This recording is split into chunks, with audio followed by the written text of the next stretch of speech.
दिल्ली में वायु प्रदूषण खतरनाक स्तर पर पहुंचा। दिल्ली एनसीआर में आज से लागू होगा ग्रेड 4 की पाबंदियां।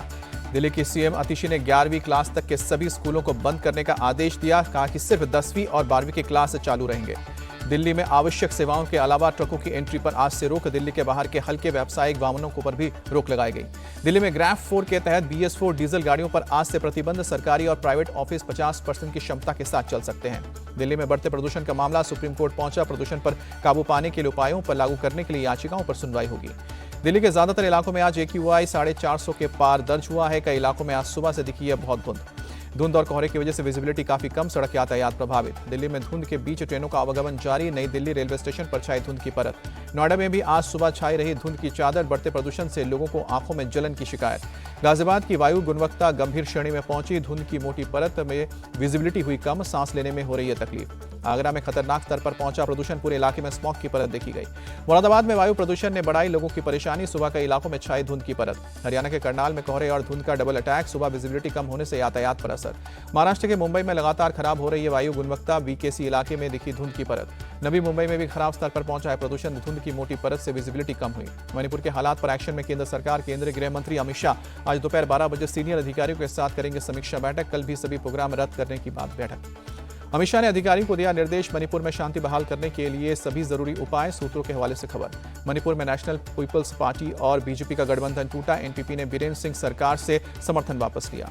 कोणार्क सांबा की NPP ने बीजेपी अध्यक्ष JP नड्डा को भेजा समर्थन वापसी का पत्र। वीरेंद्र सिंह की सरकार पर राज्य में हिंसा रोकने में विफल रहने का आरोप लगाया। कोल्हापुर में चुनाव प्रचार कर रहे हैं कांग्रेस अध्यक्ष मल्लिकार्जुन खड़गे। कहा कि मणिपुर ना एक है ना सेफ है। वहां के लोगों को न्याय मिलना चाहिए, चाहे राज्य में किसी की भी सरकार हो।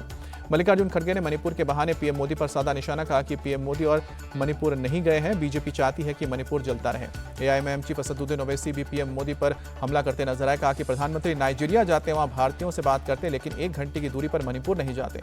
ओवैसी ने धुले में मणिपुर के हालात को लिए केंद्र और राज्य सरकार को जिम्मेदार बताया। कहा कि मणिपुर का आदिवासी सेफ नहीं है, लेकिन PM मोदी को मणिपुर की चिंता नहीं है। PM मोदी नाइजीरिया से ब्राजील पहुंचे। रियो डी जेनेरो के एयरपोर्ट पर जोरदार स्वागत हुआ। रियो डी जेनेरो में भारतीय समुदाय के लोगों ने PM मोदी का जोरदार स्वागत किया। होटल के बाहर लोगों ने मोदी मोदी के नारे लगाए। PM मोदी का होटल में ब्राजील में संस्कृत पढ़े बच्चों ने मंत्रोच्चार के साथ स्वागत किया। प्रधानमंत्री ने भी बड़े ध्यान से उनके मंत्रोच्चार को सुना। PM मोदी आज ब्राजील के रियो डी जेनेरो में G20 की बैठक में शामिल होंगे। वैश्विक मुद्दों पर भारत का नजरिया पेश करेंगे। PM मोदी को मिला नाइजीरिया का सर्वोच्च सम्मान the grand commander of the order of the niger. Britain की महारानी एलिजाबेथ के बाद सम्मान पाने वाले दूसरे विदेशी नेता है मोदी। PM मोदी ने सम्मान को 140 करोड़ भारतीयों को समर्पित किया। कहा कि दोनों देशों के रिश्ते और मजबूत होंगे। राजधानी अबुजा में PM मोदी ने भारतीय समुदाय को संबोधित किया। कहा कि यहाँ रहने वाले भारतीय नाइजीरिया के विकास में कंधे से कंधा मिलाकर चल रहे हैं। नाइजीरिया में रहने वाले भारतीयों के विकास से मेरा सीना 56 इंच का हो जाता है, PM मोदी का बयान। महाराष्ट्र और झारखंड विधानसभा चुनाव के लिए प्रचार का आज आखिरी दिन। 20 नवंबर को होगी वोटिंग। बीजेपी अध्यक्ष JP Nadda, deputy CM Devendra Fadnavis और नितिन गडकरी की आज तूफानी रैली। शिवसेना UBT के आदित्य ठाकरे वर्ली में करेंगे चुनाव प्रचार। राहुल गांधी आज सुबह 11 बजे मुंबई में करेंगे मीडिया को संबोधित। रांची में दोपहर 2:45 बजे प्रेस कॉन्फ्रेंस। कांग्रेस अध्यक्ष मल्लिकार्जुन खड़गे ने सांगली की जनसभा में RSS और बीजेपी की तुलना जहर से की। कहा कि जहरीले सांप को मार देना चाहिए। खड़गे के बयान पर बीजेपी प्रवक्ता शहजाद पूनावाला का पलटवार। कहा कि कांग्रेस पार्टी चुनाव को जिहाद की तरह देखती है। महाराष्ट्र के कड़ाड़ में उत्तर में CM योगी की जनसभा। कहा कि कांग्रेस का इतिहास देश को बांटने का है, उसमें अंग्रेजों का DNA है। केंद्रीय मंत्री चिराग पासवान ने मुंबई में कहा, महाराष्ट्र में मौजूदा सरकार के लिए लोगों का विश्वास बढ़ता जा रहा है। लोग चाहते हैं कि डबल इंजन की सरकार आगे भी बनी रहे। मुंबई के मुंबादेवी में विधानसभा क्षेत्र में मिथुन चक्रवर्ती ने शिवसेना उम्मीदवार साइना NC के लिए प्रचार किया। रोड शो के जरिए वोट की अपील की।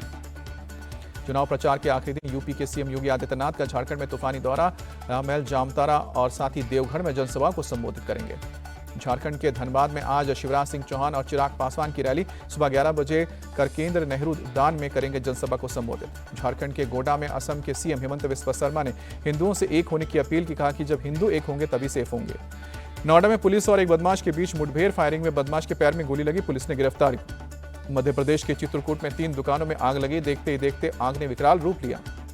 उत्तर कश्मीर के कुपवाड़ा में 3 मंजिला सोशल वेलफेयर बिल्डिंग में अचानक आग लगी। किसी तरह की जानहानि की खबर नहीं।